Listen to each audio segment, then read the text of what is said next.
Animal kingdom. Alright, तो animal kingdom का आज होगा इंट्रोडक्शन, ठीक है। तो इंट्रोडक्शन में हम जो भी उसकी बेसिक टर्मिनोलॉजीज है उसको पढ़ेंगे, ठीक है। एनसीईआरटी उसके साथ देखते चले जाएंगे और उसको साथ साथ कंप्लीट करते जाएंगे। थोड़ा सा है जो एनसीईआरटी से बाहर के कुछ टॉपिक है, 2-3 टॉपिक है, ज्यादा है नहीं, तो उसको कवर कर लेंगे। आज हम लोग एग्जाम्पल याद करने पे नहीं जा रहे क्योंकि हम टर्मिनोलॉजी समझ रहे हैं। जब हम धीरे धीरे फाइलम पढ़ेंगे उसके साथ साथ हम एग्जाम्पल याद करेंगे। क्लियर है? Yes ma'am. ओके, चलो चलते हैं फिर, स्टार्ट करते हैं। स्टार्ट। अरे मैं एक सेकेंड ना खुद को होस्ट बना लूं, नहीं तो कोनो बच्चा बाहर से मे आई कमिंग बोलता रह जाएगा। हेलो, गुड इवनिंग शुरू। Good evening ma'am. तुम सबकी तबीयत ठीक चल रही है? आजकल ठंड होगी एकदम से। मैम अरे नया चैप्टर स्टार्ट हुआ है फिजिक्स का आज, फर्स्ट।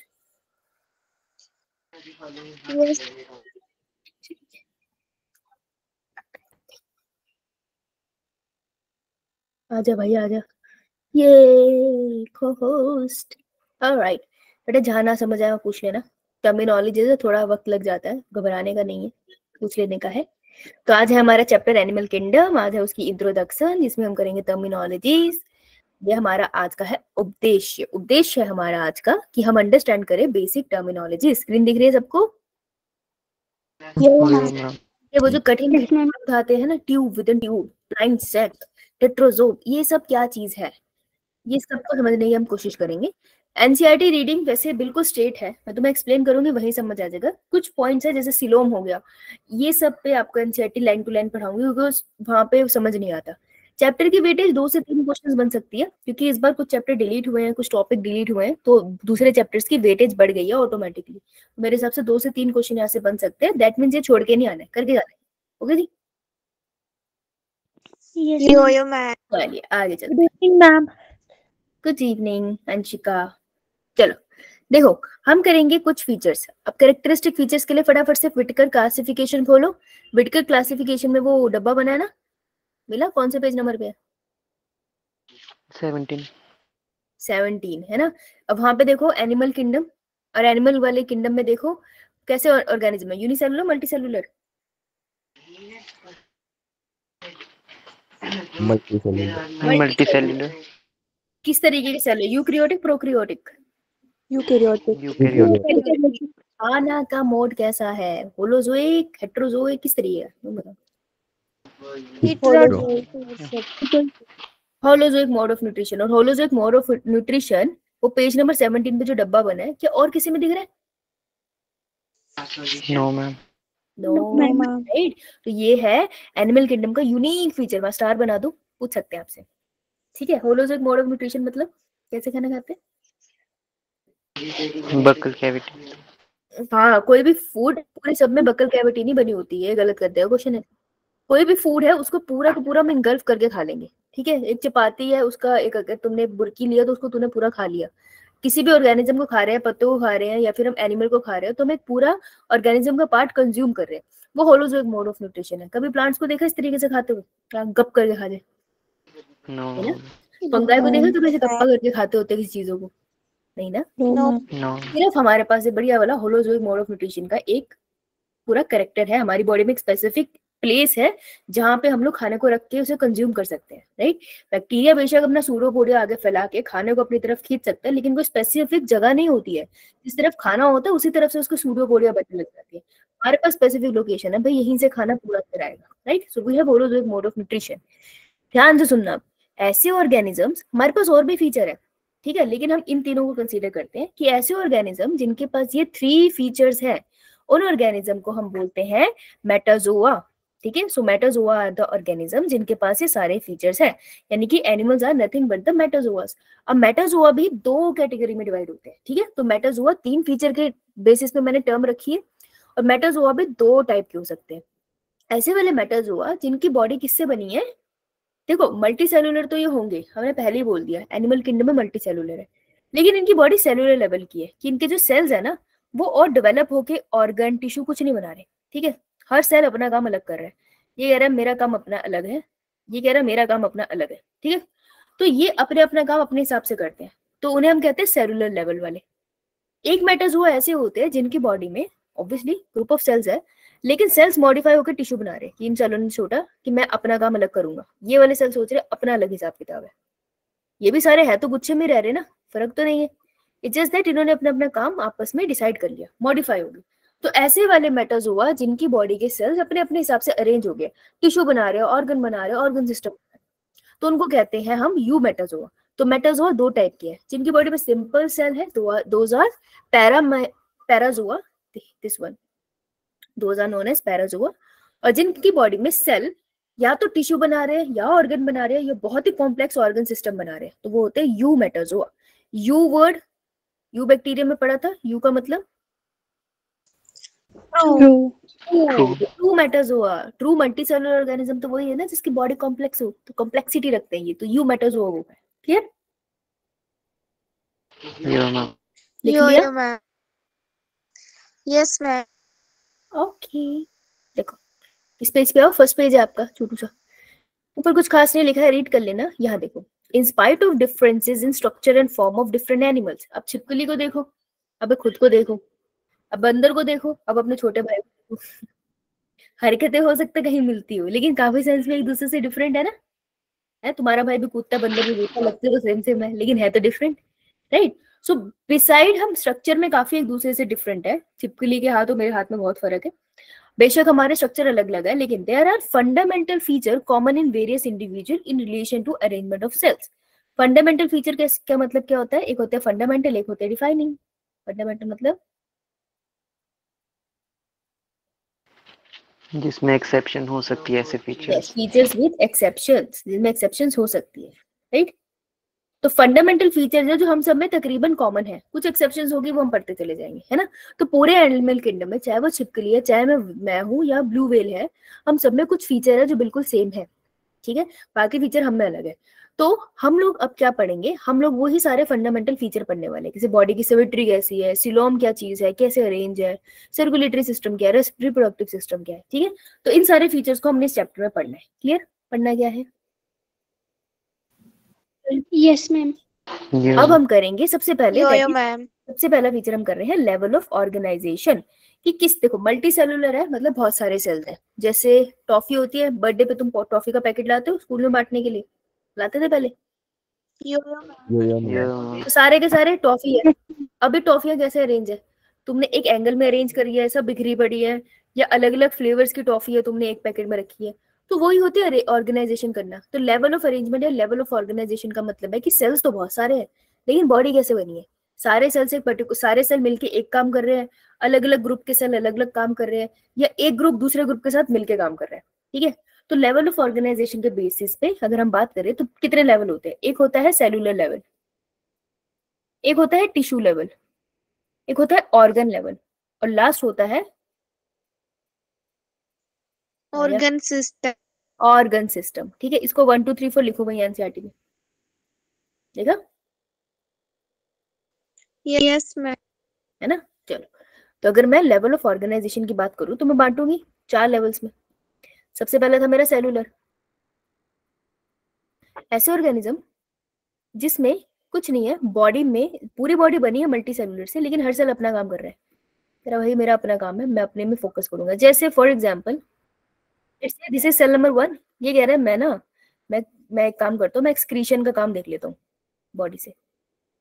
ये मेरा नंबर है सेल नंबर 4, लेट्स से, ये कह रहा है कि मैं ना क्या करूंगा, मैं बॉडी में ऑस्मो रेगुलेशन का काम करूंगा, आयंस के कॉन्सेंट्रेशन को मैनेज करके रखूंगा, ठीक है। ये कह रहा है मैं तो डाइजेशन से रिलेटेड में फोकस करूंगा। सबने अपना काम किया ना, एक दूसरे से लेना देना नहीं, लेकिन पढ़े साथ में। तो ये होते हैं सेलुलर लेवल ऑफ ऑर्गेनाइजेशन।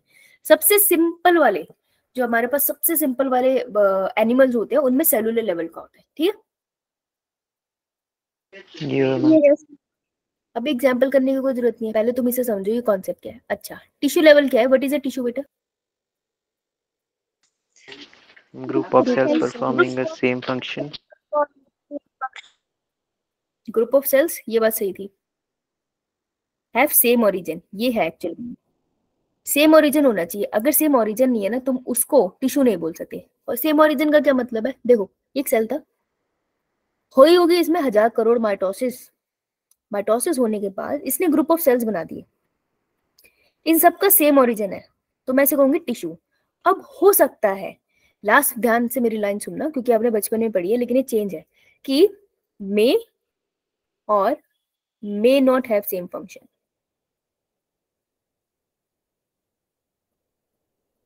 जरूरी नहीं है टिश्यू का सेम फंक्शन हो, गलत है ये। टिश्यू के सारे सेल्स का ओरिजिन सेम होगा लेकिन फंक्शन सेम हो ये जरूरी नहीं है। ये बात समझ आई? Yes ma'am. तो ये होते टिश्यू। तो टिश्यू लेवल मतलब कुछ सेल्स जिनका ओरिजिन सेम है, कुछ सेल्स जिनका ओरिजिन सेम है, सबका सेम नहीं है, सबका अलग अलग है, ठीक है। तो इन्हें कहते हैं टिश्यू लेवल। फिर है तो ऑर्गन, ऐसे ऑर्गेनिज्म जिसमें ऑर्गन बनने स्टार्ट हुए। ऑर्गन जैसे मान लो पूरा सर्कुलेटरी सिस्टम तो नहीं बना है, लेकिन हार्ट बन गया।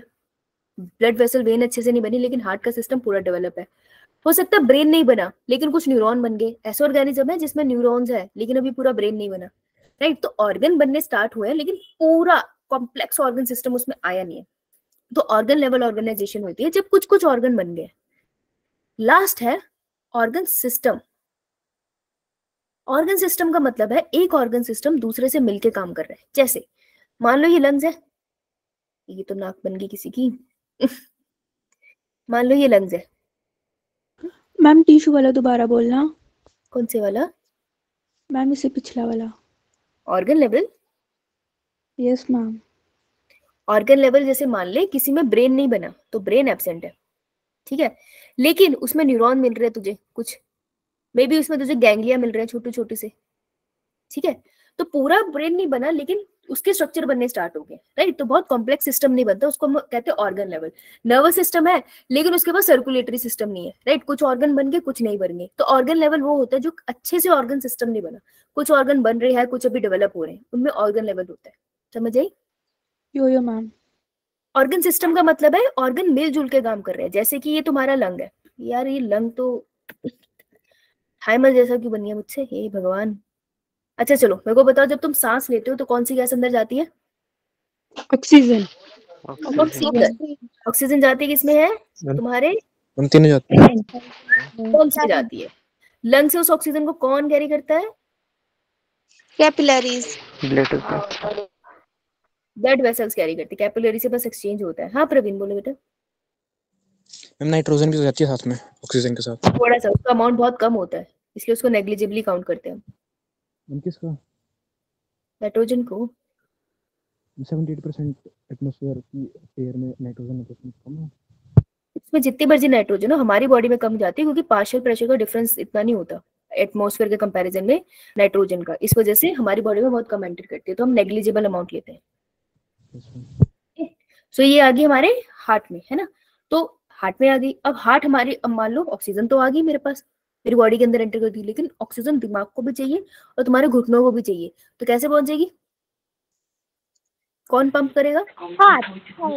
है ना। तो हार्ट ने पंप किया और तुम्हारी पूरी बॉडी को ऑक्सीजन की सप्लाई दे दी, है ना, सबको दे दी, इवन लंग्स को भी दे दी, राइट। तो जो ऑक्सीजन का लेन देन था वो हमारा रेस्पिरेटरी सिस्टम, जो पंपिंग था वो हार्ट का सिस्टम। तो रेस्पिरेटरी सिस्टम और कार्डियक सिस्टम मिलके काम कर रहे हैं ना। ये मैम। Yes ma'am. तो हम कहते हैं organ system level of organisation, जब दो से ज्यादा ऑर्गन आपस में मिलके कोई काम अचीव करते हैं। क्लियर? तो ये हमारे चार सिस्टम्स थे। डन ये वाले।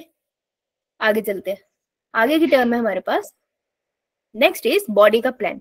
अब बॉडी का प्लान कैसे है? देखो कुछ बॉडी ऐसी है जो बहुत सिंपल थी, जो मैंने अभी बताया था कि सेल एग्रीगेट हो गया। देखो मल्टी सेलुलर ऑर्गेनिज्म ऐसा तो है नहीं ना 4 सेल यहाँ पड़े 2 सेल वहां पड़े एक साथ इकट्ठे होंगे। तो सेल एग्रीगेट हो गया लेकिन हर सेल अपने काम में मतलब रख रहा है, हर सेल अपना काम कर रहा है। जैसे मान लो 12th class 11th class 10th class 9th class इकट्ठी हो गई है तो सारे एक ही स्कूल के स्टूडेंट, राइट, लेकिन सबका सब अपना काम कर रहे हैं, एक जैसा तो पढ़ नहीं रहे, सब अपना अपना पढ़ रहे हैं, ठीक है। तो हम कहेंगे सेल एग्रीगेशन। तो सेल एग्रीगेशन बॉडी प्लान उनमें दिखता है जिसमें सेलुलर लेवल ऑफ ऑर्गेनाइजेशन है, बॉडी सिर्फ सेल से बनी है, टिश्यू ऑर्गन नहीं बना, ठीक है। तो फर्स्ट होता है सेल एग्रीगेशन। समझ आया? Yes ma'am. एक सेकेंड है, ये कहाँ लगाने हैं हमें? यहाँ लगाते हैं।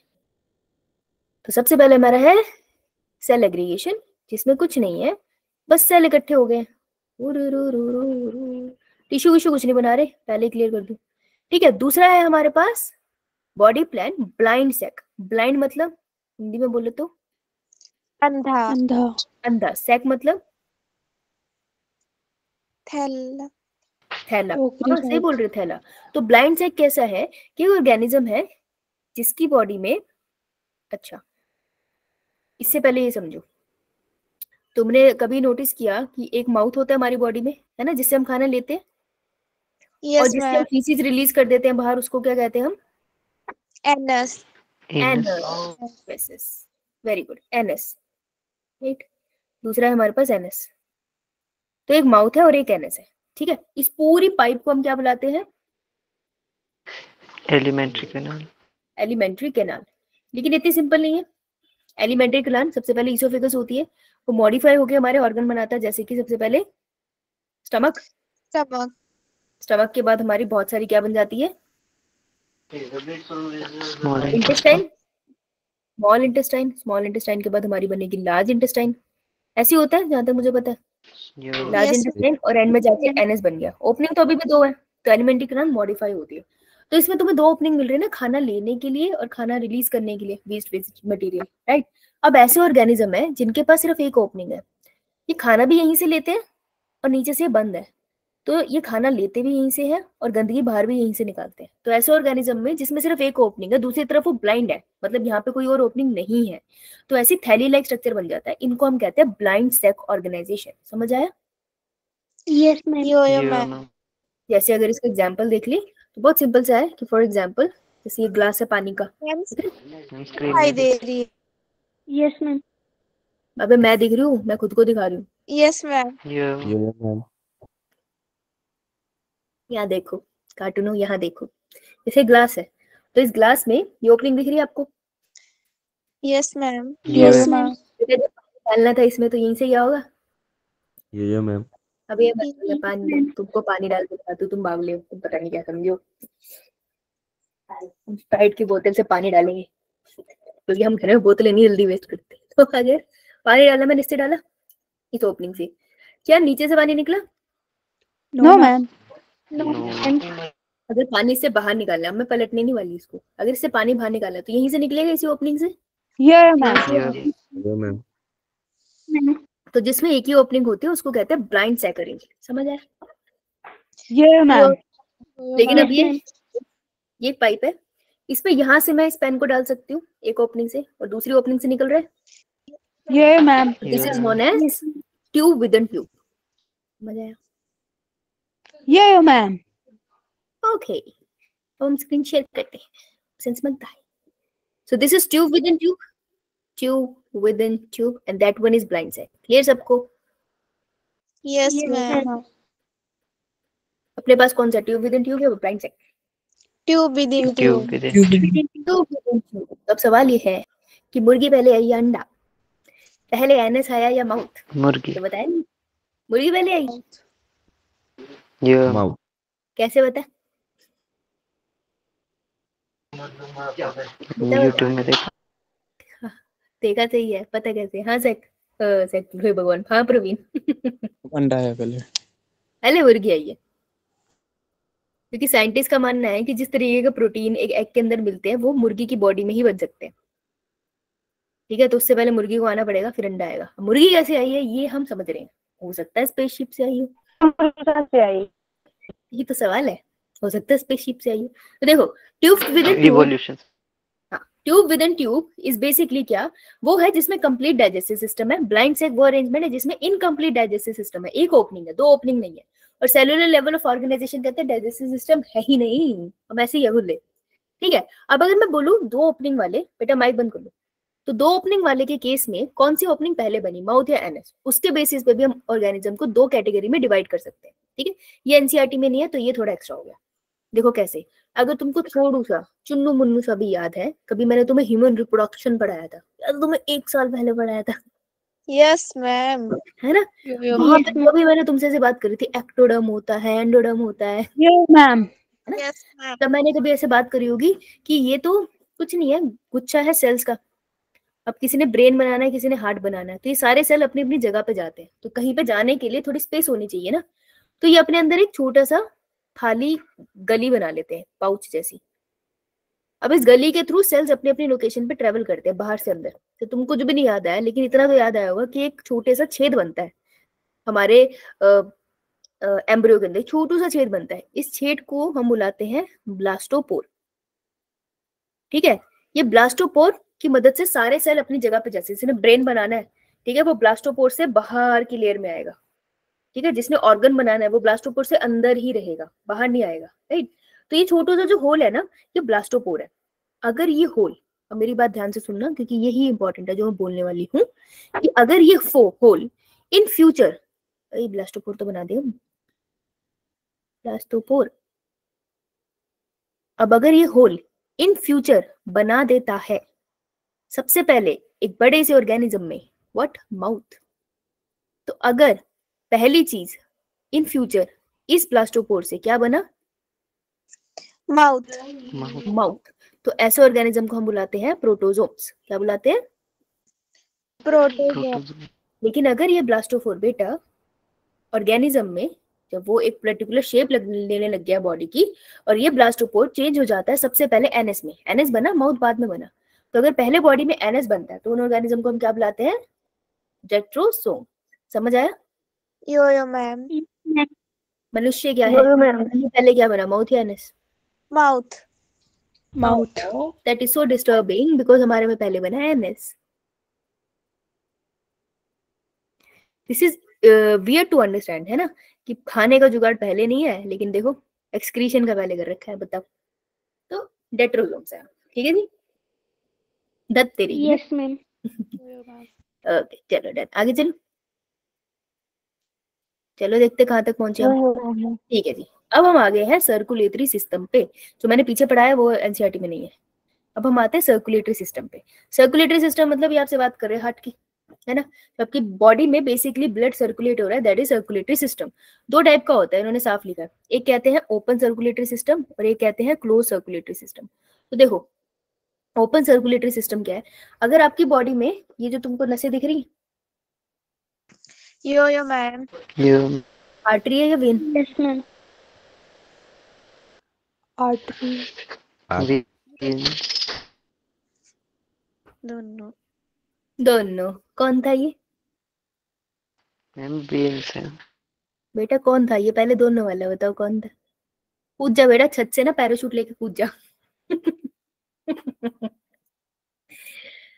बेटा जी आर्टरी, वेन और कैपिलरी, जिसमें ये नेटवर्क होता है उन्हें हम कहते हैं, इस नेटवर्क को ब्लड वेसल्स। आर्टरी, वेन और दोनों। अब ये जो ऊपर है ये वेन्स है ना, इंट्रावीनस इंजेक्शन लगाएंगे, इंजेक्शन इंट्रावीनस होते हैं, मतलब आपके स्किन के अंदर ये जो वेन्स होती है इसके अंदर लगते हैं। तो आपकी बॉडी में जो ऊपर की तरफ नसें दिखती है ना, वो वेन्स है आपकी, आर्टरीज नहीं है। आर्टरीज आपकी बॉडी में अंदर होती है, आपको नहीं दिखेगी वो। कभी देखा है पिक्चर में, देखा होगा कि बहुत गहरा कट लग गया है, खून रुक ही नहीं रहा, oh my god, Akshay Kumar की मूवी में आता है, सुना है? No ma'am. यार पता नहीं तुम कौन से सोफिस्टिकेटेड से सीरियल देखते हो, देखते नहीं वो अजीब अजीब से पिक्चरें, कि वो हार्ट, ओपन हार्ट सर्जरी चल रही है, इंसान बोल रहा है, वो गोली लगी है, लेकिन वो पूरा डायलॉग डिलीवर करके मर जाता है। नहीं देखी मैम साउथ इंडियन है तुमने? मजेदार मूवीज नहीं देखी अभी तक? अरे साउथ इंडियन है, ऐसा कुछ नहीं है, बॉलीवुड पीछे नहीं है जहर बनाने में। मजेदार होती है, मुझे तो बहुत पसंद आती है, मजा आते हैं। ठीक है, तो और क्या, हर जगह लॉजिक थोड़ी लगाना है। तो जिसमें ब्लड, ये जो ऊपर ऊपर होती है वेन होती है, आर्टरी आपकी बॉडी में अंदर होती है, उसमें ब्लड भागता है, ठीक है, उसमें ब्लड बहुत ज्यादा भागता है। तो कहीं गलती से आर्टरी कट जाए ना, तो उसमें ब्लड कभी भी रुकता नहीं है बहने से, वहां पर उसको स्टिचेस लगाने ही पड़ेंगे, और उससे ब्लड लॉस बहुत जल्दी होता है। वेन से ब्लड लॉस कंपैरेटिवली कम होगा, आर्टरी से ज्यादा होगा, और वेन में डीऑक्सीजनेटेड ब्लड होता है, इसलिए अगर वेन कट जाए तो इंसान थोड़ी देर के लिए फिर भी सर्वाइव कर जाएगा, क्योंकि डीऑक्सीजनेटेड ब्लड है। लेकिन अगर आर्टरी कट जाए, उसमें ऑक्सीजन वाला ब्लड था, तो ऑक्सीजन की कमी हो जाएगी शरीर के अंदर के, वो ज्यादा खतरनाक है आर्टरी का कटना। बाकी दोनों नसों का कटना है खतरनाक है, एक्सपेरिमेंट मत कर लेना, ठीक है जी। अब जिसमें ब्लड वेसल्स होती है उसमें क्या होगा, हार्ट किसी भी तरीके का हो, डजंट मैटर, लेकिन जो ब्लड की पंपिंग हो रही है ना, ब्लड पंप, या पंपिंग भी छोड़ो, तुम सिंपल वर्ड लिखो, ब्लड ट्रेवल, किससे ट्रेवल कर रहा है ब्लड, बाय ब्लड वेसल्स। तो जिसमें ब्लड ट्रेवल करता है बाय ब्लड वेसल्स, उस सिस्टम को हम बुलाते हैं, सब ब्लड क्लोज है ना, उसको हम कहते हैं क्लोज्ड सर्कुलेटरी, सर्कल बनाया मैंने, सर्कुलेटरी सिस्टम, ठीक है जी। तो क्लोज सर्कुलेटरी सिस्टम जिसमें आर्टरीज, वेन, इनसे ब्लड ट्रेवल करता है आपकी बॉडी के अंदर। कैपिलरी में ब्लड थोड़ी देर के लिए जाता है बस मटेरियल एक्सचेंज करने के लिए, मेन आर्टरी और वेन होती है, ठीक है। तो उसको कहते हैं क्लोज सर्कुलेटरी सिस्टम, समझ आया? Yes, ma'am.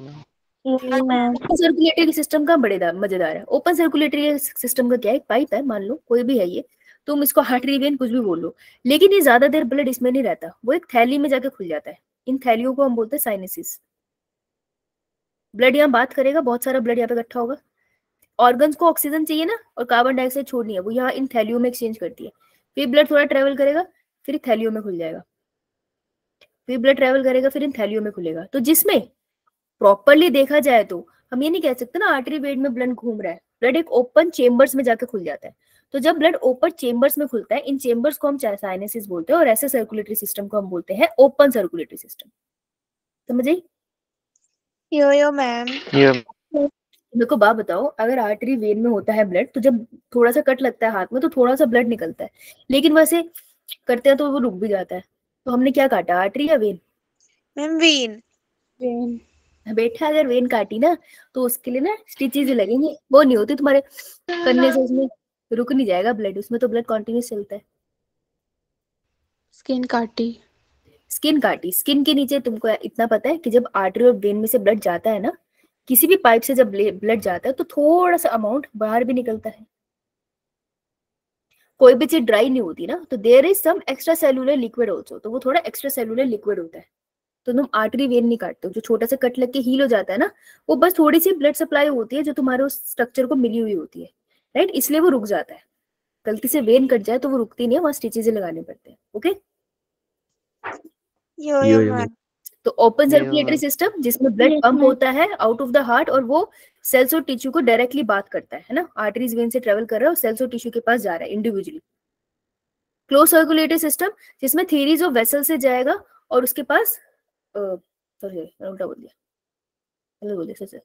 Open circulatory system जिसमें टिश्यूज एंड ऑर्गन्स डायरेक्टली वो जो बड़े बड़े चेम्बर है वहां पे बात करके अपना ऑक्सीजन सप्लाई लेंगे और कार्बन डाइऑक्साइड रिलीज करेंगे। क्लोज वाला जिसमें आर्टरी वेन का ओपन नेटवर्क होता है, राइट। अपने पास कौन सा है? Close. Close. अपने से रिलेट कर लिया करो, इजी होता है पढ़ना। चलो अब हम पढ़ते हैं सिमेट्री। ठीक है, सिमेट्री थोड़ा टंग करती है, ज्यादा परेशान नहीं होना है, एक बार ना इसको घर पे बनाकर देख लेना, ज्यादा अच्छे समझ आएगा। सिमेट्री का बहुत सिंपल सा मतलब है, एनिमल को हम सिमेट्री के बेसिस पे भी डिफाइन कर सकते हैं। अब सिमेट्री समझने के लिए एक्सिस और प्लेन का फर्क पता होना चाहिए। What is axis and what is plane? जैसे मान लो सर्कल है ये, इसका एक सेंट्रल पॉइंट है, ये सेंट्रल पॉइंट, ठीक है।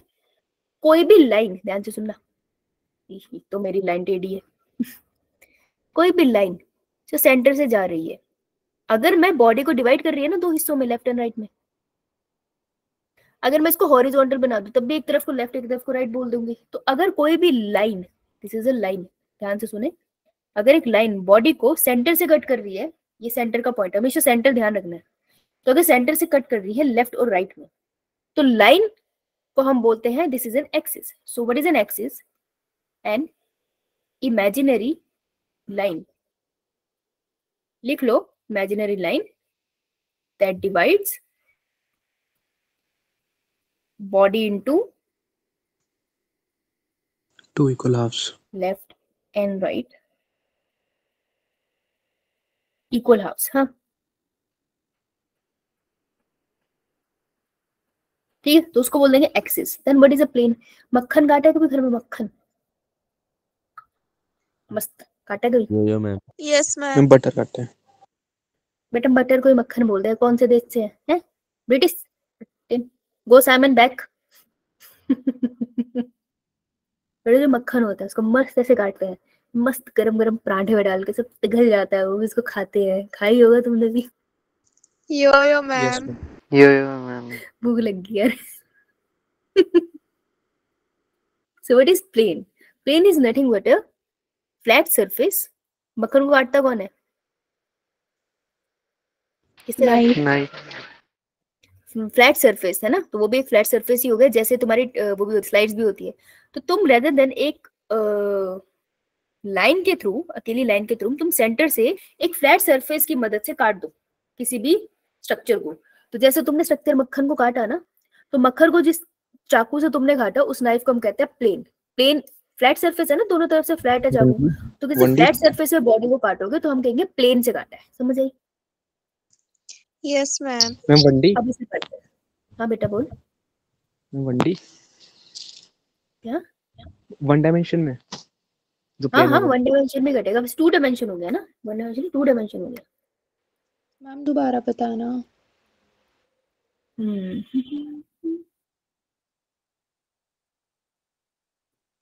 शुरू। Yes ma'am. ये एक सर्कल है, ये इसका सेंटर पॉइंट है। मैंने सेंटर पॉइंट से एक इमेजिनरी लाइन ड्रॉ कर दी, दिख नहीं रही थी, मैंने माइंड में ड्रॉ कर दी, मैंने ड्रॉ कर दी। अब मैंने इसको लेफ्ट और राइट में डिवाइड कर दिया। तो अगर मैंने इमेजिनरी लाइन ड्रॉ करके किसी भी स्ट्रक्चर को काट दिया है 2 इक्वल हाफ में, तो मैं इसको बोल दूंगी एक्सिस। ठीक है, शुरू। अब एक और शक्ल है, ये रहा इसका सेंटर पॉइंट। मैंने लाइन से नहीं काटा, मैंने इसको कोई प्लेन सरफेस लिया। जैसे कोई टेस्ट ट्यूब बनाती हो, टेस्ट ट्यूब नहीं, वो क्या होती है, स्लाइड्स, स्कूल में देखिए। Yes ma'am. उन्हें स्लाइड लिया और स्लाइड से इसको कट लगा दिया, सेंटर से पार्ट पास कर रहा है लेकिन काट दिया इसने। ठीक है, ये तो कैसे स्लाइड बन गई। तो तुमने किसी प्लेन सरफेस से इसे काट दिया, ऐसे। Yes ma'am. अब मैं इसको एक्सिस नहीं बोलूंगी, मैं इसको बोलूंगी प्लेन। नहीं तो अच्छा, ये डायग्राम मैंने टेढ़ा बनाया इसलिए कंफ्यूज हो रही है। ये भी ऐसे कर ले चाहे कि मैंने इसको सेंटर से काटना है ना, कैसे काट देते हैं, समझ आया? 2 इक्वल हाथ में अभी भी कटा है, लेकिन अब मैंने लाइन से थोड़ी काटा है, मैंने तो इसको एक प्रॉपर प्लेन सरफेस से काटा है, तो मैं इसको कह दूंगी प्लेन। ये रे यो यो मैम। कि नहीं, राइट। आते वापस आते कहाँ गया? एक्सिस और प्लेन का फर्क पता चल गया, बहुत बढ़िया। आइए इसे पढ़ते हैं। Animal can be categorise on the basis of their symmetry, कि भैया वो कैसे कट वट रहे हैं उसके बेसिस पे भी हम डिफाइन करेंगे। काटना नहीं है एनिमल को, इमेजिन करना है। इसके हिसाब से बॉडी की अरेंजमेंट होती है। मेरी 2 आंखें हैं ना, पीछे तो नहीं है, साइड में तो नहीं आंखें, सिर्फ यही आंखें रखी है, क्योंकि मेरी बॉडी की सिमेट्री ऐसी है।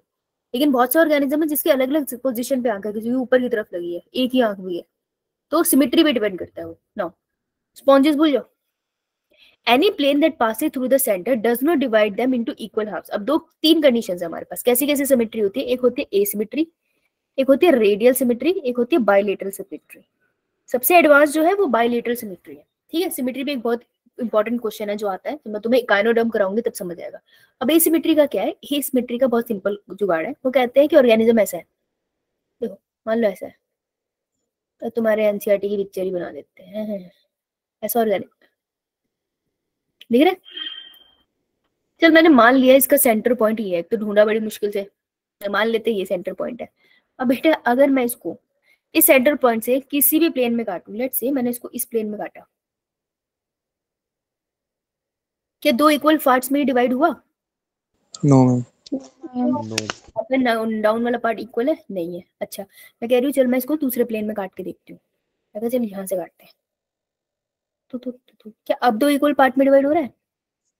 No ma'am. No ma'am. No, ma'am. मैं इसको कहीं से भी काटूं ना, इक्वल पार्ट में डिवाइड होगा ही नहीं।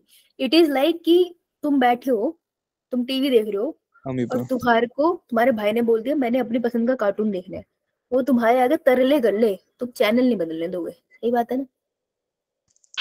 Yeah, ma'am. उनके भी छोटे भाई बहन है, वो तो समझ ही सकते हैं, है ना? Yeah. तो ये बिल्कुल वैसे ही है। ये तुम हो एसिमेट्रिकल, कह रहे हो ह्यूमन नहीं होते, कह रहे हो कि कहीं से नहीं कटेंगे, जो करना है कर लो, तो ऐसे ऑर्गेनिज्म को हम कहते हैं एसिमेट्रिकल। ओके जी, यो मैम। अब आते हैं ऐसे ऑर्गेनिज्म जो कहते हैं वहीं जब भी काट लो हम 2 इक्वल पार्ट में कट जाएंगे उसको कहते हैं रेडियल सिमेट्रिकल। ठीक है, किसी भी तरीके से काट दो कट जाएंगे 2 इक्वल पार्ट में, जैसे कि ये वाला। इसको एक बार कॉपी में ड्रॉ करके भी देखना, तुमको ज्यादा समझ आएगा। ओके, तो ये ऑर्गेनिज्म है, हाइड्रा है, चल छोड़ो नाम छोड़ो, इसको मैंने इस प्लेन में काटा, सिर्फ ये प्लेन देखो। जब मैंने इसको इस प्लेन में काटा ना, तो इसका लेफ्ट और राइट साइड बिल्कुल आइडेंटिकल सा बनता है। का ठीक है यार, एक प्लेन में तो ये कट गया, लेकिन मैं इसको एक और प्लेन में काट के देखूंगी तब सिमेट्री बताऊंगी। अब मैंने क्या किया, इस प्लेन में हटा दो, इसमें नहीं काटना, किसी और एंगल से काट के देखते हैं। अब हमने इसको इस एंगल से काटा, प्लेन से काटा है ना, ये प्लेन में। अब मैं इसको डिवाइड कर देती हूँ, ये लेफ्ट है इसका, ये राइट है इसका। तो यार मैंने सेकंड टाइम भी इसको काटा, ये 2 इक्वल पार्ट्स में डिवाइड हो गया है ना। तो मैं इसको जब भी काट रही हूँ 2 इक्वल पार्ट में डिवाइड हो रहा है, शर्त ये है कि सेंटर से लाइन जानी चाहिए। तो ऐसे ऑर्गेनिज्म को हम बोलते हैं रेडियल सिमेट्रिकल। ठीक है, बार बार काट दूं ये 2 इक्वल पार्ट में डिवाइड हो जाएगा, right. Third is bilateral symmetrical. Bilateral symmetrical का बहुत बहुत प्यारा सा है कि ये मेरा सेंट्रल पॉइंट है, ये बहुत जल्दी समझोगे। ये मैंने सेंट्रल लाइन ले ली, ठीक है, प्लेन से इसको काट दिया, लेफ्ट टू राइट एक जैसे बन रहे हैं। Yo ma'am. Yeah ma'am. तो मैंने फर्स्ट कट लगाया, तो left is equal to right. अच्छा, मैं ये सेकंड कट लगा के देखते हैं, ये तो रेडियल सिमेट्री हो गई, ये कटना चाहिए, रेडियल होता तो कट जाता ना बिल्कुल इक्वल पार्ट में। तो ठीक है, सेकंड कट लगा रही हूँ, तुम खुद ही बता देना। लेट्स से सेकंड कट लगाया हमने यहाँ से, ऐसे काटते हैं भाई। अरे अरे अरे अरे नहीं, अब बताओ क्या एक जैसे पार्ट में कटा? No ma'am. अब इसका लेफ्ट ये है, राइट ये है, कटा नहीं? कटा ना? नो। No ma'am. हाँ, तो ऐसे ऑर्गेनिज्म जो पहली बार काटने में लेफ्ट और राइट में कट रहे, पर सेकंड बार लेफ्ट और राइट इज नॉट इक्वल, एक दूसरे के इक्वल नहीं है, ऐसे ऑर्गेनिज्म को हम कहते हैं बायलेटरल सिमेट्री। क्या बुलाते हैं? Bilateral symmetry. अब इसके बाद हमारे पास बहुत प्यारा सा एग्जांपल है लाइव एग्जांपल। मेरी बॉडी है, ये मेरा मनुष्य शरीर है, तो मान लो ये है मेरा प्लेन, और सॉरी हाँ प्लेन है मेरा, ठीक है। अब मैं काट के खुद को नहीं दिखाऊंगी, I am sorry, out of scope है ये। मैंने सेंटर से खुद को यहाँ से कट करा। अब हमारी बॉडी में, ह्यूमन की बॉडी में सेंट्रल पॉइंट क्या होगा? जो आपका बेली बटन होता है, जहाँ से आपकी एम्बिलिकल कॉर्ड अटैच होती है, जब मदर के वूम में होते हो, राइट, वहीं से अटैच होती है एम्बिलिकल कॉर्ड, वहीं से डिटेक्ट करते हैं हम लोग। तो ये सेंटर से काट दिया तुमने। अभी मेरा फेस देखो, लेफ्ट साइड राइट साइड की इक्वल है, यस मैम। है ना? लेफ्ट साइड का एक आंख बढ़ रही है, राइट साइड में एक आंख बढ़ रही है। Yeah ma'am. Yeah ma'am. आधी ना क्या आ गई और आधी ना क्या आ गई, ये मैम। ये एक हाथ आगे एक हाथ यहाँ आ गया, राइट। तो ये वाली सिमेट्री जिसमें एक एंगल से काटा दोनों साइड आ गई, लेकिन मुझे अभी पता नहीं चला बायलेटरल है या रेडियल है। ये तो पता चल गया ना एसिमेट्रिकल नहीं है, यस मैम। है ना, एसिमेट्रिकल नहीं। अच्छा, अब सेंट्रल पॉइंट से अगर मैं सेंट्रल पॉइंट को दिमाग में रख के इसको ऐसे काटूं, अपनी बॉडी को ऐसे काटूं, तो क्या लेफ्ट और राइट साइड, ये this is left and this is right, तो क्या दोनों इक्वल है? No ma'am. यहाँ तो मेरा चेहरा है, यहाँ मेरे हाथ है, सेम तो नहीं है। तो एक बार मैं काट सकती हूँ अपने आप को इक्वल पार्ट में, लेकिन दूसरी बार नहीं काट पाऊंगी। तो ये कौन सी सिमेट्री हुई? Bilateral symmetry. Bilateral. Bilateral, right, bilateral symmetry. तो हम बायलेटरल होते हैं, रेडियल भी होते हैं और एसिमेट्रिकल भी होते हैं। क्लियर है सिमेट्री? यो मैम। बस अभी मैं एग्जांपल हम बाद में करेंगे, ठीक है जी, डन? Yes ma'am. बढ़िया, तुम तो खत्म हो गया। चलो इसी बात पे ह्यूमन रिप्रोडक्शन पे फिर से आते हैं, मुझे अभी तुमसे थोड़ा सा डिस्कस भी करना है कुछ, ठीक है। तो ह्यूमन रिप्रोडक्शन की बात करते हैं। तो तुमको याद है हमने बोला था कि जर्म लेयर बनती है। What is a germ layer?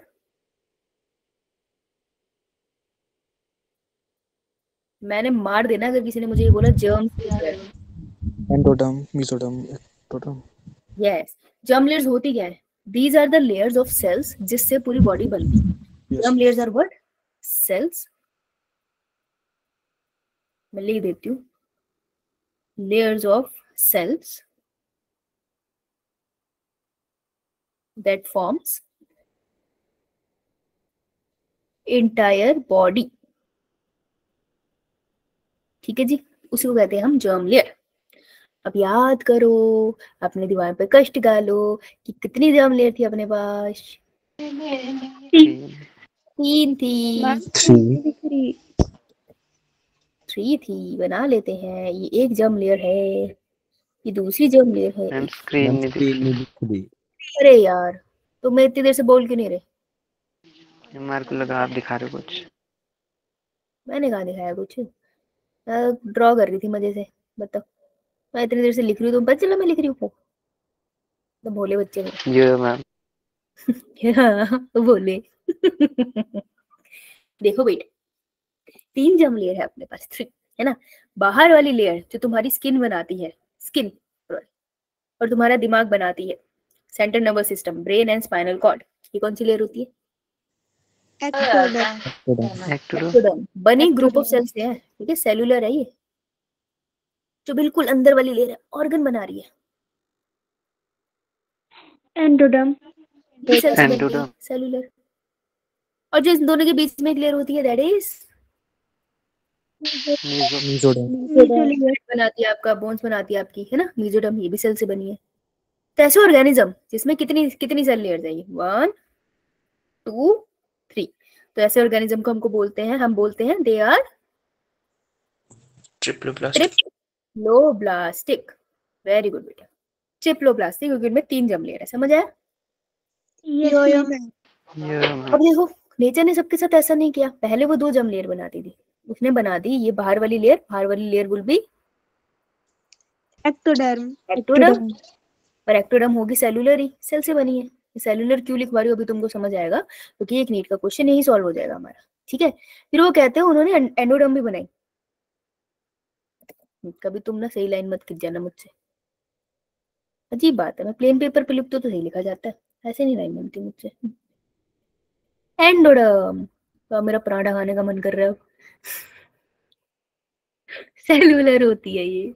देखो बेटा दोनों ऐसे हवा में तैरेगी नहीं, मैंने कभी कभी किसी क्लास में बोला होगा, अगर तुम मेरी बात सुनते हो, कि जो चीजें होती है हमारी बॉडी के अंदर, कोई भी लिविंग सेल है वो कभी सूखे में नहीं रहता, वाटर होगा, लिक्विड कुछ होगा। अभी दोनों लोग ऐसे थोड़ी तैरेगी, इनके बीच में कुछ तो होगा, तो इनके बीच में सेलुलर लेयर नहीं है, लेकिन इनके बीच में क्या है, एक Mesogilia. पार्ट है, हाँ मीजोग्लाई या मीजोगिलिया, जो नॉन सेलुलर है। So there is something in middle which is a non cellular, cell से नहीं बना, जेली लाइक होता है, ठीक है, जेली लाइक मटेरियल है, this is known as mesoglea या मीजोगिलिया, कोई भी बोल सकते हो, ठीक है। तो this is a non cellular layer. तो लेकिन जर्म लेयर कितनी है, मैं तो जर्म लेयर पे डिवाइड कर रही हूँ ना, तो एक जर्म लेयर है, 2 जर्म लेयर है, तो ऐसे organism will be known as diploblastic, Diploblastic. Diploblastic. Very good, यानी कि 2 जर्म लेयर है, डाई मतलब 2, क्लियर है? yo-yo ma'am, ये है कठिन कॉन्सेप्ट, तो कठिन कॉन्सेप्ट ध्यान से पढ़ेंगे। देखो हम लास्ट रिपीट करना एक बार, लास्ट वाला डिप्लोप्लास्टिक वाला। कि बेटा एक एक्टोडर्म की लेयर है सेल वाली, एक एंडोडर्म की लेयर है सेल वाली, लेकिन इन दोनों के बीच में मेसोडर्म नहीं बनती, इसमें जेली लाइक सब्सटेंस होता है जो बीच में होता है, सेल से नहीं बना होता, डिफरेंट डिफरेंट कंपोनेंट से बना है, लेकिन सेल नहीं है ये। यानी कि जो भी ये ऑर्गेनिज्म है, इनमें ये बीच वाली लेयर कोई स्ट्रक्चर नहीं बनाती है, एक्टोडर्म एंडोडर्म बनाता है पूरा ऑर्गेनिज्म, मीजो बीच वाली लेयर कुछ नहीं बनाती, तो इस बीच वाली लेयर को हम मीजोग्लाई बोलते हैं, ठीक है। क्वेश्चन आता है कि which is the non cellular layer, so mesoglea is a non cellular layer, और ऐसे ऑर्गेनिज्म को हम डिप्लोब्लास्टिक कहते हैं, क्योंकि 2 ही जर्म लेयर है ना, क्लियर? मैम कोई फंक्शन परफॉर्म नहीं करती है बॉडी में। फंक्शन परफॉर्म करती है, ये लिक्विड मीडियम दे रही है ना केमिकल रिएक्शन के लिए, गैसेस एक्सचेंज के लिए, न्यूट्रिएंट एक्सचेंज के लिए, लेकिन जर्म लेयर का काम क्या था, बॉडी बनाना ना, बॉडी बनाने का काम नहीं कर रही है, बॉडी का कोई स्ट्रक्चर नहीं बना रही है, ठीक है, इसलिए हम इसे जर्म Yes. लेयर कंसीडर नहीं करते, राइट। सो अब इस पेज पे आओ, कौन से पेज नंबर पे आइए? 47, 47. 47, इसी में 47 है, बहुत इंपॉर्टेंट है ये डायग्राम। देखो पीछे छोड़ो, ऊपर देखना। सबसे पहले जो बाहर ये जो है ना, ये पहले तो ये जो सर्कल है ये सेल है, और इसके अंदर जो डॉट है वो न्यूक्लियस है। इसको नहीं पता है लिख लो, कोई इसमें बुराई थोड़ी है, ऐसा लगता है डिजाइन पड़ा हुआ है न्यूक्लियस है, मेहंदी का डिजाइन नहीं है, ठीक है जी। सबसे बाहर वाली लेयर जो है, जो बाहर की लेयर होगी, that would B Ectoderm. Ectoderm. Ectoderm. ठीक है। जो बिल्कुल अंदर वाली लेयर होगी, that would be endoderm, Endoderm. Endoderm. This would be endoderm. इन दोनों के बीच में अगर आप देखोगे तो ये वाली लेयर है, ये सेलुलर लेयर नहीं है, देखो इसलिए इसने सेल भी नहीं बनाया, दोनों में सेल बनाया ना, इसमें सेल नहीं बनाया इसने, समझाने के लिए। तो जो बीच वाली लेयर है जिसमें कोई सेल नहीं है, this is known as Mesoglium. Mesoglea, ठीक है जी, which is a non cellular layer, ठीक है। तो ऐसा ऑर्गेनिज्म किसका एग्जाम्पल होगा, ये डिप्लोब्लास्टिक। अब देखो इस वाली पिक्चर में देखना, बाहर वाली लेयर इज एक्टोडर्म, बिल्कुल अंदर वाली लेयर, आ गया मेरा एरो, दिस इज एंडोडर्म। इसके बीच में भी तो देखो सेल बना रहा है ये छोटा छोटा, तो बीच में भी सेल की एक लेयर है ना, that is known as Mesoderm. Mesoderm, Mesoderm. Right. तो मेसोग्लाई इज नॉन सेलुलर, ये इस डायग्राम में लिख लो, ये तुम्हारे काम आएगा। डन? Done ma'am. ये Yeah, ma'am. ट्रिप्लोब्लास्टिक है, बहुत बढ़िया बहुत बढ़िया। ओके चलो एक बार इसको रीड कर लेते हैं। Animal in which the cells are arrange in 2 embryonic layer, ऐसे ऑर्गेनिज्म जिसमें सेल्स 2 एम्ब्रियोनिक लेयर बनाते हैं। एम्ब्रियोनिक लेयर्स का मतलब है, embryonic layers are germ layers, germ cells की जो लेयर्स होती है उन्हीं को कहते हैं। इसे हम कहते हैं एक्टोडर्म और एंडोडर्म। तो जिसमें 2 होती है वो डिप्लोब्लास्टिक है, जिनमें जो 2 होती है उन 2 लेयर के बीच में एक अनडिफरेंशिएटेड सा लेयर होता है नॉन सेलुलर, उसको हम कहते हैं मीजोग्लाई होता है, जो एक्टोडर्म और एंडोडर्म के बीच में होता है। क्वेश्चन क्या पूछता है, मीजोग्लाई कहाँ है, बाहर की तरफ है अंदर की तरफ है? भाई वो बर्गर की टिक्की है, वो अंदर की तरफ है, बाहर नहीं लगाना उसको, उल्टा सीधा नहीं गाना, राइट। जिसमें बीच में मीजोडर्म की लेयर भी आती है उनको हम ट्रिप्लोब्लास्टिक कहते हैं। ठीक है जी, डन। यो मैम। बताओ मुझे संडे टेस्ट पेपर में कौन कौन से चैप्टर आ रहे हैं? शर्म करो। Biology, classification, living world, Human reproduction and human health. Production, reproductive health. And reproductive, right. So revise करना स्टार्ट करना कैसे, सजेशन है मेरा, क्या ट्यूसडे है, आज लिविंग वर्ल्ड नोट्स पढ़ लेना अब तुम्हारे पास। हाँ प्रवीण। मैम जो आप चैप्टर करा रहे हो ना एनिमल किंगडम वाला, ये मैक्सिमम एनसीईआरटी से आता है, बाहर से भी आता है इस चैप्टर में कुछ? बाहर से भी आता है, लेकिन एनसीईआरटी का भी सॉल्व करना मुश्किल होता है, बहुत सारे फीचर्स आते हैं पहले एनसीईआरटी, बाहर से बहुत कम आता है। Thank you. स्टार्टिंग के 7 चैप्टर है जो 11th के, वो मैक्सिमम एनसीईआरटी से आते हैं। ओके कुछ क्वेश्चन बाहर से ऑब्वियसली आएंगे, लेकिन मैक्सिमम एनसीईआरटी से आते हैं। तो पहले एनसीईआरटी टिप्स पे हो जाए, फिर बाहर का पढ़ना। तो देखो आज ट्यूसडे है ना, तो आज लिविंग वर्ल्ड के नोट्स पढ़ के सो जाना। आई नो स्कूल से आए हो, क्लास भी होगे, थक गए होंगे, लेकिन नोट्स तो पढ़ सकते हो। लिविंग वर्ल्ड में तो ज्यादा नोट्स है ही नहीं। एक मोनोग्राम, मोनोग्राफ, कैटलॉग, वो वाला पॉइंट डिफिकल्ट है। एक वो तुमसे ऑर्डर पूछ लेंगे, जीनस स्पीशी वाला, जीनस स्पीशी फाइलम ट्राइब कहाँ आता है, और तीसरा पॉइंट वही आ जाता है, कैरेक्टरिस्टिक फीचर, डिफाइनिंग फीचर। ज्यादा तो इसमें कुछ है नहीं। तो आज इसके नोट्स पढ़ के सो जाना। कल वेंसडे है, तो तुम लिविंग वर्ल्ड के पीवाईक्यू कर लेना और एनालिसिस करना। पीवाईक्यू करने के बाद देखना क्वेश्चन कौन सा गलत है, वो टॉपिक को जाके एक बार चेक कर लेना। साथ में एनसीईआरटी नोट्स खोल लेना। टॉपिक देखा तुमने कि हाँ मैंने जो डिवीजन करी है, स्पीशीज वाला जो ऑर्डर था मैंने गलत लिख दिया, बस इतना टॉपिक पढ़ लिया, तो और कुछ मत करना। उसके अलावा रिप्रोडक्टिव हेल्थ के नोट्स पढ़ लेना वेंसडे को। ठीक है, तो पीवाईक्यू लगा दिए लिविंग वर्ल्ड के। सुबह उठ के सबसे पहले पीवाईक्यू लगा लेना, ताकि तुमको एक कॉन्फिडेंस हो कि यार स्कूल जाने से पहले मैंने नीट की तैयारी कर ली है, मैं अपना काम करके जा रहा हूँ, या मैं अपना काम करके जा रहा हूँ, कॉन्फिडेंस आता है। फिर रिप्रोडक्टिव हेल्थ के नोट्स पढ़ के सो जाना। रिप्रोडक्टिव हेल्थ बहुत कॉम्प्लिकेटेड नहीं है, लेकिन नोट्स से पढ़ना, क्योंकि एनसीईआरटी को बहुत अच्छे से कंसाइज किया था हमने नोट्स में, है ना, नोट से पढ़ के जाना। फिर आएगा थर्सडे को एनसीईआरटी प्लस पीवाईक्यू लगाना। पहले नोट्स पढ़े थे, थर्सडे को सुबह सुबह उठे, तुमने बिना कोई किताब खोले तुमने सीधा पीवाईक्यू लगाए, उसकी जो गलती थी एनालाइज करके चले गए स्कूल। फिर बाद में एनसीईआरटी पढ़ी, तो तुमको ज्यादा अच्छे से समझ आएगा। ठीक है, और उसी दिन थर्सडे को लिविंग वर्ल्ड की एनसीईआरटी भी पढ़ना, क्योंकि लिविंग वर्ल्ड की एनसीईआरटी तुमने पढ़ी नहीं है, ऊपर नहीं थी ना जगह। तो थर्सडे को तुमने इंश्योर कर लिया कि लिविंग वर्ल्ड और रिप्रोडक्टिव हेल्थ मेरी बढ़िया है, मेरे 2 चैप्टर तैयार है संडे टेस्ट के लिए, बाय थर्सडे तैयार हो जाएंगे। अगर बांट लोगे काम तो ईजी हो जाएगा, एक दिन में नहीं होता। ठीक है, थर्सडे तक तुम्हारे 2 चैप्टर तैयार। अब आओ फ्राइडे को ह्यूमन रिप्रोडक्शन के नोट्स पढ़ो और पीवाईक्यू पढ़ो। ठीक है, उसके बाद आ जाए सैटरडे। पीवाईक्यू में क्या करना है तुम्हें, कुछ नहीं, बस एक बार एनालिसिस करनी है कि जो तुम्हारे गलत थे वो सेट है या नहीं, कुछ रह गया तो कवर होने का टाइम मिल जाएगा। सैटरडे को एनसीईआरटी पढ़ना प्रीवियस चैप्टर की, और पीवाईक्यू अपनी मिस्टेक जितनी भी तुम्हारी आई है उसको करना। देखो human reproduction is a very lengthy chapter, ये पीवाईक्यू ना एक दिन में करना मुश्किल है, और अगर कुछ हो भी गया तो उसको एनालाइज एक दिन में करना बहुत मुश्किल है, लंबा काम हो जाएगा। तो तुमने 2 दिन का रख लिया, तो बाय सैटरडे तुम्हारा human reproduction prepare, Wednesday to Thursday के बीच में, ट्यूसडे टू वेंसडे के बीच में तुम्हारा 2 चैप्टर प्रिपेयर, तो 3 चैप्टर प्रिपेयर। अब बचा सिर्फ तुम्हारा बायोलॉजिकल क्लासिफिकेशन, जो तुमने इसी संडे टेस्ट दिया है और उसकी टेस्ट एनालिसिस भी करी है। तो वो तुम सिर्फ संडे को सुबह उठ के अपने एक बार रिवीजन कर लेना नोट्स, और टेस्ट देने चले जाना, ताकि तुम्हें भी तो पता चले ना कि तुमने एक हफ्ते पहले जो पढ़ा है वो तुमको याद भी रहता है या नहीं, राइट। तो इस पे अभी ज्यादा टाइम मत लगाना, इन तीनों चीजों को रिवाइज करके जाना। क्लियर? यो मैम। मैम। मेरे को बताओ संडे टेस्ट एनालिसिस में कौन सा पार्ट रहता था, कौन से क्वेश्चन से रहता था तुम्हारा?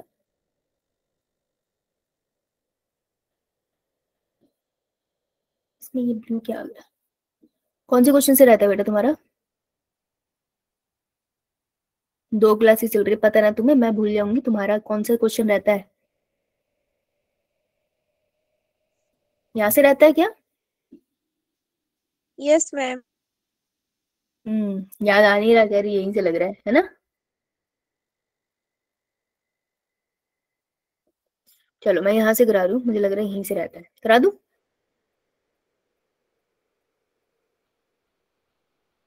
भाई हो या नहीं आया? मैं तुमको नीचे से कराती हूँ, मुझे लग नहीं रहा तुमको। चलो दिख रहा है सबको स्क्रीन? यस देखो बेटा, कुछ क्वेश्चंस रहते थे, खत्म कर लेते हैं।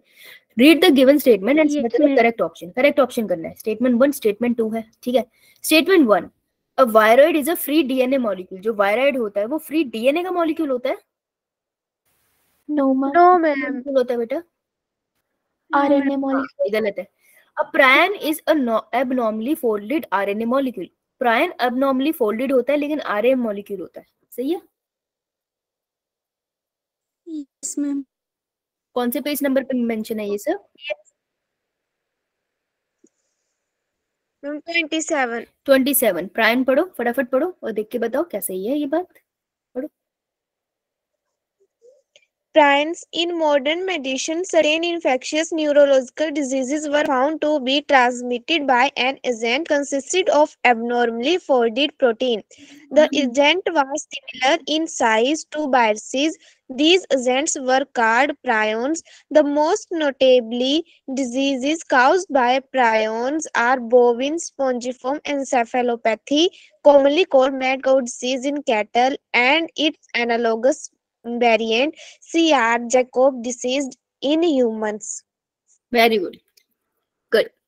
तो एबनॉर्मली पी से प्रायन और पी से प्रोटीन था, आरएनए थोड़ी था। तो आंसर क्या होगा इसका?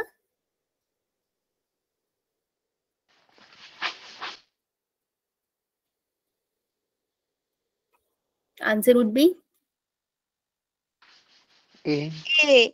ए। दोनों स्टेटमेंट्स इनकरेक्ट है। क्लियर? इसको Yeah. प्रायन वायरॉइड्स आता था, उसका क्वेश्चन निकल जाएगा। Next, following statement assertion reason है। पहले दोनों सॉल्व करेंगे फिर उनका रिलेशनशिप देखेंगे। In a 5 kingdom classification Chlamydomonas and Chlorella are placed in kingdom Plantae. Kingdom Plantae में रखा गया था 5 किंगडम क्लासिफिकेशन पे। ये एनसीईआरटी की लाइन अंडरलाइन कराई थी मैंने, ऐसा है? Yeah, ma'am. Yes. कौन से पेज नंबर पे है? Ma'am 17. पढ़ियो लाइन।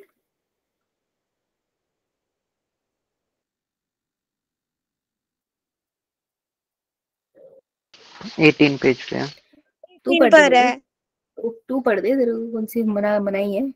18 पेज नंबर पे। अच्छा। Protista has brought together Chlamydomonas and cholera, earlier placed in algae within plants and both having cell walls. Earlier placed in Earlier placed in algae within plants. algae within plants। अब कहाँ रखा है इनको?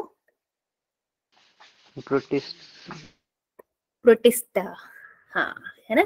तो मैंने बोला था ना, इसमें एक एक्सेप्शन है कि एनसीईआरटी इस पॉइंट को बताती है कि विस्कर भैया ने प्रोटिस्टा में रख दिया था इनको, लेकिन एक्चुअली में इनको शिफ्ट कर दिया गया फिर बाद में, राइट। तो ये एक एक्सेप्शन है, कोई यहाँ पर ही ये बोलते हैं लेकिन प्रोटिस्टा में हम इसको पढ़ते नहीं है आगे, राइट। तो इसने क्या बोला, इसको प्लांटी में रखा है। तो ये स्टेटमेंट कैसी होगी? गलत। एनसीईआरटी का नहीं किया, मॉक के लग जाना, ही पड़े रहना।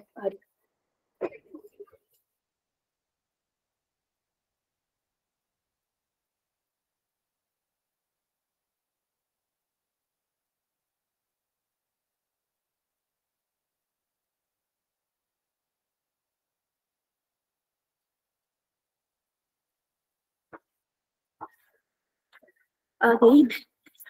अबे टाइम तो है ना? ओ अभी टाइम है, अभी कहीं नहीं जाने दे रही मैं तुम्हें, बैठे रहो। Yes ma'am. हाँ जी, पेज नंबर 18. मेरे में 12 है। अच्छा, देखो लाइन लिखी है, kingdom Protista has brought together Chlamydomonas, Chlorella within Paramecium and Amoeba. ये लाइन मिली? ब्रैकेट वाला नहीं पढ़ना है, दोबारा से सुन। Kingdom Protista has brought together Chlamydomonas Chlorella with Paramecium and Amoeba. ये लाइन मिली? ब्रैकेट वाला छोड़ दो, ब्रैकेट नहीं पढ़ना, है ना? तो ये लाइन क्या बोल रही है, ध्यान से सुनना, ध्यान से, कि किंगडम प्रोटिस्टा एक साथ लेके आया है क्लेमिडोमोनास कोलेरा को पैरामीशियम और अमीबा के साथ। किंगडम प्रोटिस्टा में इन तीनों को चारों को डाल दिया उन्होंने अंडर क्लासिफिकेशन, लेकिन हम आगे प्रोटिस्टा में इसको नहीं पढ़ते हैं, ठीक है जी। तो प्रोटिस्टा में कोलेरा, क्लेमिडोमोनास, अमीबा और पैरामीशियम को एक साथ रखा गया था 5 किंगडम क्लासिफिकेशन के बेसिस पे, लेकिन आगे मॉडिफाई होके पब्लिश हुआ है वो, तो प्रोटिस्टा में अब हम उसको पढ़ते नहीं है, लेकिन विटकर के क्लासिफिकेशन अकॉर्डिंग इनको साथ रखा था। सो इन द 5 किंगडम क्लासिफिकेशन क्लेमिडोमोनास और chlorella were placed in kingdom Plantae. ये स्टेटमेंट गलत है। 5 किंगडम क्लासिफिकेशन के हिसाब से इनको प्रोटिस्टा में डाला गया था, लेकिन वो मॉडिफाई होके अब हम जो प्रोटिस्टा पढ़ते हैं उसमें नहीं है। तो बेटा जो तुम Monera, protista, fungi, Plantae, animalia पढ़ते हो, वो 5 किंगडम क्लासिफिकेशन की मॉडिफाइड वर्जन है, समझ आई? विटकर वाला वर्जन नहीं, वो मॉडिफाइड वर्जन है उसका। तो इसमें कुछ ऑर्गेनिज्म को इधर उधर खिसकाया गया। तो विटकर के अकॉर्डिंग क्लेमिडोमास और कोलेरा को प्रोटिस्टा में होना था, लेकिन वहां से हमने शिफ्ट कर दिया, समझ आए? Yes, ये लाइन ma'am. क्योंकि ये लाइन कह रही है प्लांटी में रखा है, अब रखा ही नहीं प्लांटी में, तो ये तो गलत हो गया सेशन। क्लेमिडोमोनास और कोलेरा और यूनिसेलुलर प्रोकैरियोट्स। यूनिसेलुलर प्रोकैरियोट्स होते हैं? No, ma'am. No, ma'am. कैसे होते हैं? Unicellular eukaryotes. Unicellular Eukaryote. क्लेमिडोमोनास क्या होता है, किसका एग्जांपल है बेटा, जो मॉडिफाइड वर्जन है? कहाँ पड़ता है क्लेमिडोमोनास? मोनास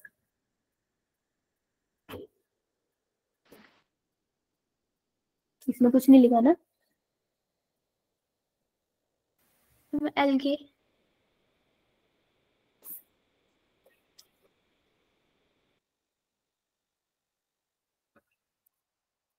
प्लांट के अंदर नहीं लिखा है।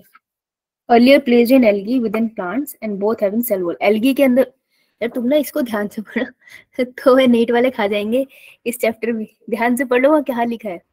Kingdom Protista has brought together Chlamydomonas और कोलेरा। अब ब्रैकेट वाला पढ़ रही हूँ, ध्यान से सुनना। जिसको पहले हमने एल्गी के साथ रखा था, प्लांट्स के अंदर पहले एल्गी के साथ रखा था। ग्लेमिडोमोनास, मोनास वर्ड किसके साथ पढ़ते हो बेटा? अच्छा, कोलेरा वर्ड किसके साथ पढ़ते हो? ये तो मैंने तुमको बीमारी कराई है।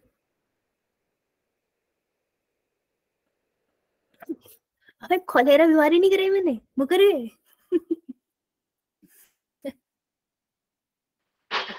Dysentery. विब्रो कोलेरा की बीमारी नहीं कराई मैंने तुम्हें? तो यूनिसेलुलर प्रोकैरियोट तो है। क्लेमिडोमोनास यूनिसेलुलर ही होता है।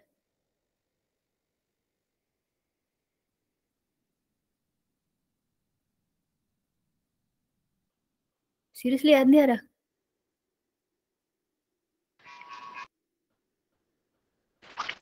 अच्छा चलो फिर तो यार होमवर्क मॉडिफाई करने की जरूरत है हमें।